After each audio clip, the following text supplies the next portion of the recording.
Now, Viva Fry suggested during the Freedom Convoy that Canada felt a lot less like 1945 Germany and a lot more like 1933 Germany. Well, 2 years later, look how far we've come. Of course, this is the famous words from Justin Trudeau about his admiration for dictatorship. There's a level of admiration I actually have for China. Because their basic dictatorship is allowing them to actually turn their economy around on a dime. Turn their economy around on a dime. Well, he's turned our economy around on a dime, that's for sure. The past 8 years have been a real doozy on that. But he's not letting go of his dictatorial role of usurping powers that the government ought not to have in a free society. Andrew Coyne suggesting on X, life imprisonment for hate speech? Life?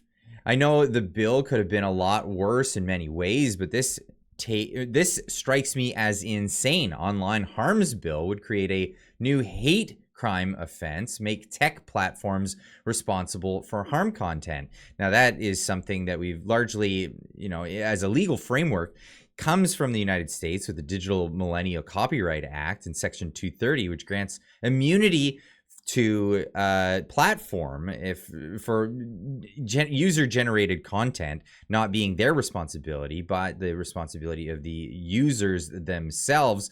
They want to turn the onus on the platforms in this bill. Now, I'm not talking about S210, which I'll be getting into in a future video. No, that's another can of worms that wants to make digital ID. If you want to access certain kinds of content as adults in Canada, you may have to register yourself for that digital ID. They talk about a slippery slope.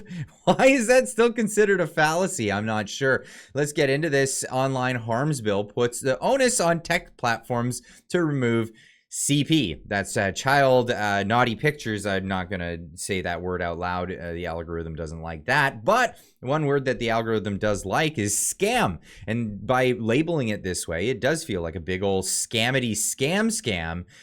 I'll say it some more. Get that transcript. I said scam. Now, the federal government unveiled a long-awaited online harms bill, creating a new hate crime offense that carries a penalty of life imprisonment in the most egregious cases and requirements for tech platforms to remove CP within 24 hours. Well, it's not just that. And of course, this is when you know you're being scammed, is when they give the most outrageous thing. They put that as the foremost important part of it. If that was the first and foremost part of it, just write a bill that regulates that. No, instead they want to regulate other kinds of speech, but that's just the caveat to bring that along. True North News reporting on this. Liberals' online hate bill contains $70,000 fines for speech and life imprisonment for hate crimes. Well, what are hate crimes? Who determines what they are? Well, they leave them vague intentionally, and that's so that later people can make new interpretations for these things depending on what's convenient in the moment, really, at the end of the day. It was, I can't remember who, but it was in Soviet Russia. They said, show me the man, I'll show you the crime. Well, it's legislation like this that will enable that and make it possible. In a move aimed at curbing the spread of what it terms online hate, in quotes, the Liberal government of Canada has revealed its plan to include hefty fines for online speech and stringent punishments, including up to life imprisonment for hate crimes. Again, what determins that? I mean, crimes are crimes. They're adding new definitions to this all the time. We saw this during the POEC when the chief of police in Ottawa was talking about violence. He was asked to define what he meant by violence. He said, well, not actual violence, just a new definition that I made up in my head before I got here. Among the categories of harmful content identified in the Act are materials that incite violent extremism or terrorism, promote violence, or foment hatred. Now, promoting violence is actually not protected speech. This is not something that needs to be put in a new bill. The criminal code does not protect you from promoting that.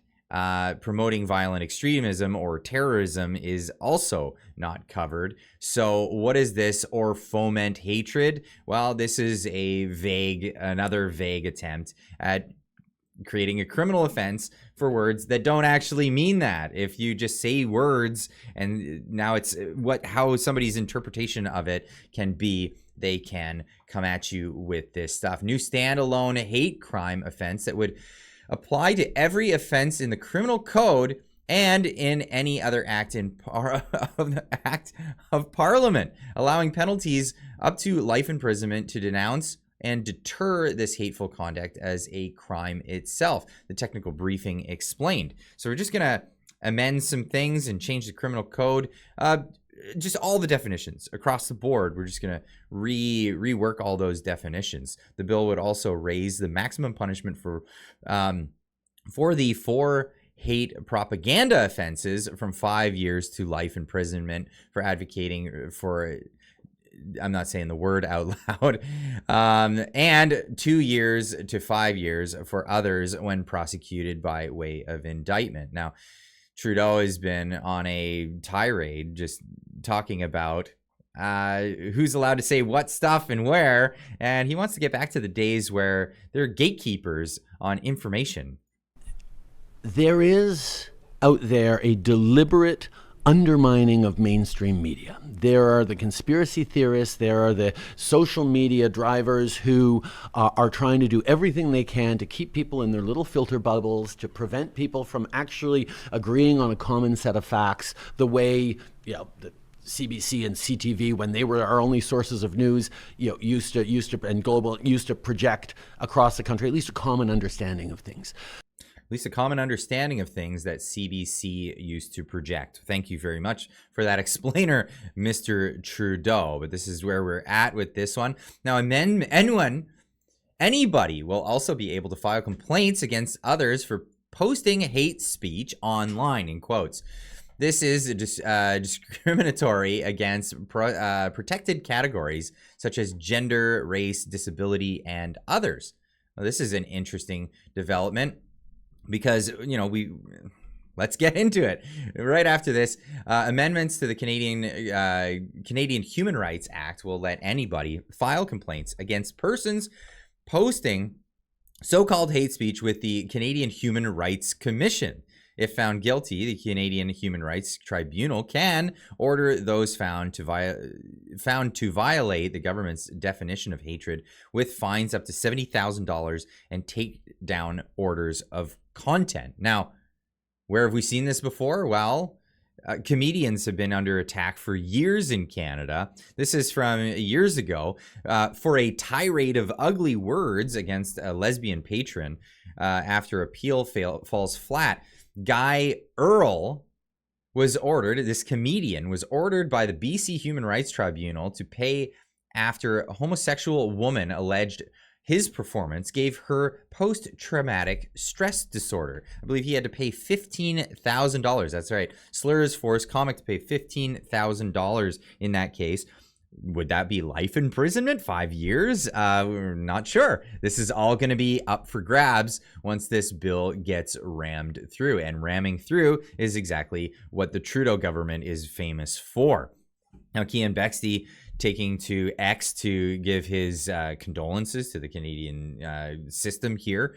I have been reading about Justin Trudeau's online harms bill all day. People are not grasping the sheer magnitude and malice of his plan. This law will be Trudeau's final blow when it comes to regulating freedom in Canada. Our history will be remembered as before and after the implementation of this draconian act. He intends to suffocate Canadians who oppose his rule. Hong Kong recently passed laws banning speech disallowed by the government, and a generation of young adults fled.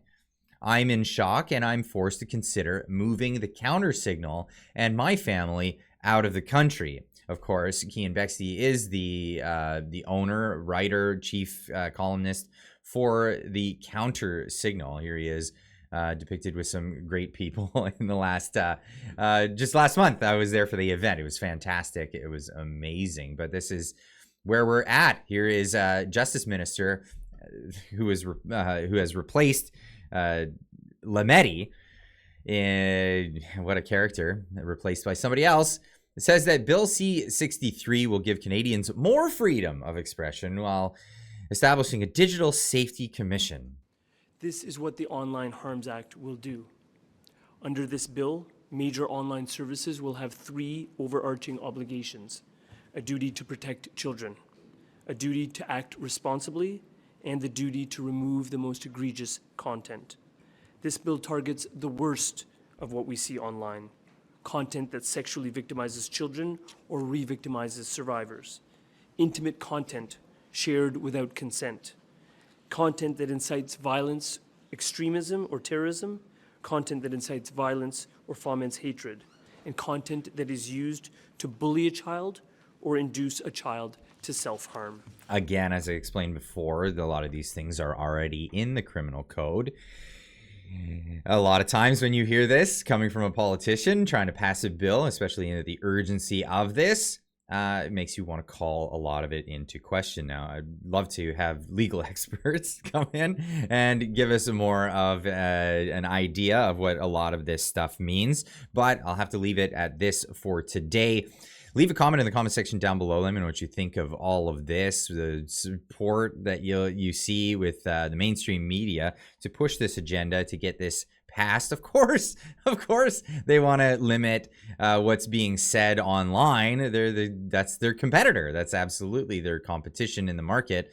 CBC would love to, again, as Trudeau puts it, have a set of common ideas that they can project onto you. Leave a comment in the comment section down below. Let me know what you think, and we'll see you in the next one. Keep on trucking.